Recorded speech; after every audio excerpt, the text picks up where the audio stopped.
Nous avons des salariés et aussi des sous-traitants détachés et des sous-traitants amateurs qui sont exposés à tous ces risques.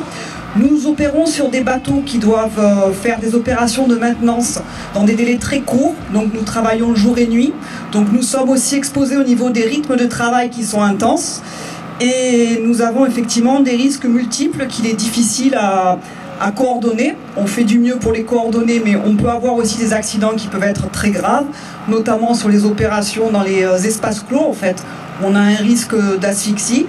On a aussi des opérations de levage très complexes avec des grosses charges, avec beaucoup de personnes qui travaillent en dessous. Nos salariés et nos sous-traitants sont exposés à divers risques chimiques. Alors on est exposé tout principalement aux fumées de soudure pour la partie tuyauterie et chaudronnier.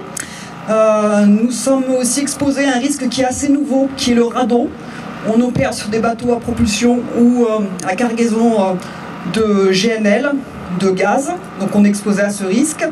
Nous sommes aussi exposés à toute la partie peinture, parce que quand un bateau vient d'arrêt technique, il doit se faire repeindre. On a encore dans la réparation navale beaucoup de produits CMR pour les peintures, donc cancérigènes, mutagènes, reprotoxiques. Nous sommes aussi exposés à l'amiante. Alors l'amiante, on est actuellement en combat par rapport à la fin de la reconnaissance amiante au niveau du secteur réparation navale.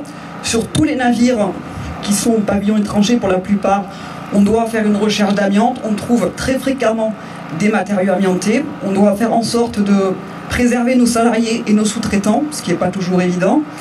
Et là, nous sommes actuellement effectivement en combat par rapport à cette reconnaissance amiante que le gouvernement veut nous faire sauter en 2027 avec une réglementation qui n'est pas forcément adaptée à notre... et surtout, on va dire, une méconnaissance en fait de cette problématique amiante. En parallèle, on a aussi le risque de fibrocéramique réfractaire.